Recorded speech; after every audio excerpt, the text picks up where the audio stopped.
Welcome to I Am 33 Days. Today is day 7. I am forgiven.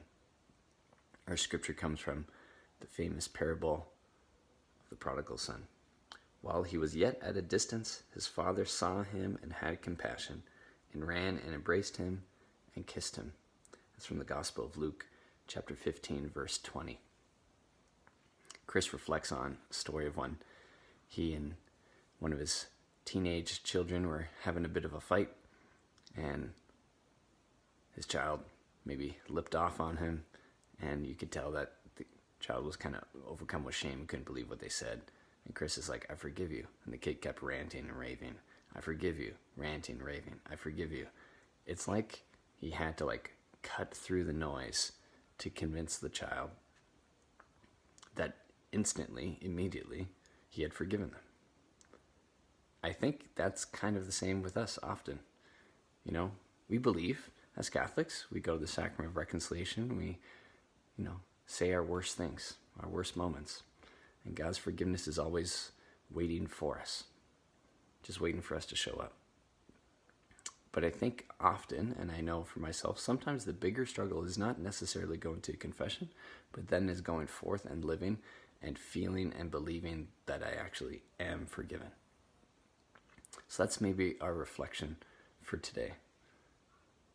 There's so many moments in our house. We do kind of like the timeout thing, whatever that looks like in different houses, but you have to deal with discipline. But our big piece is not so much the timeout or whatever it is, but it's the rhythm of admitting that, there's an experience of shame. Maybe I did something wrong, understanding what it was, and then go and making peace, right?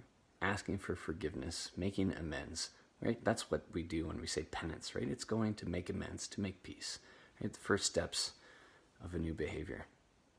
And so when there's a fight, when there's a knock down, throw down, between siblings or parent and child, there's always that rhythm of, I'm sorry, I forgive you. And then we move on.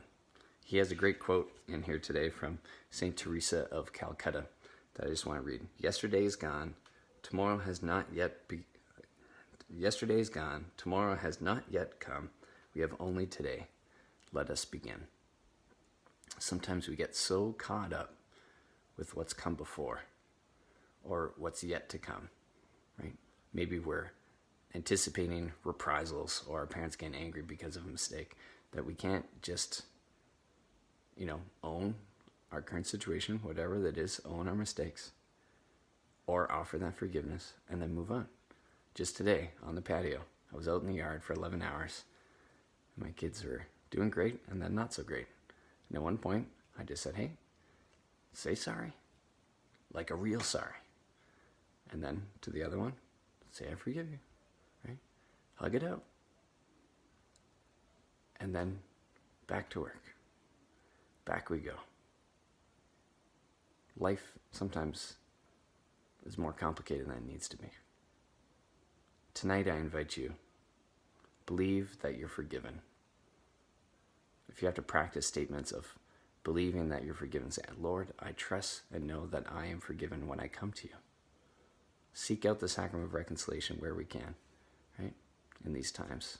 I try to go once a month. If you're at St. Anne's, come to Source, when we're able to gather again. The third Friday was an awesome time. A great little experience of adoration and confession is available. Hopefully we can do that in person here soon.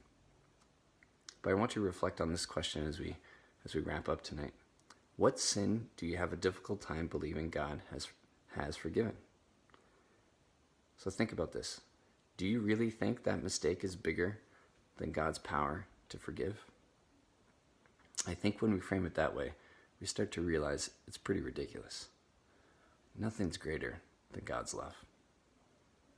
What's God's response to our brokenness? It's His mercy and His forgiveness. And it's waiting for you.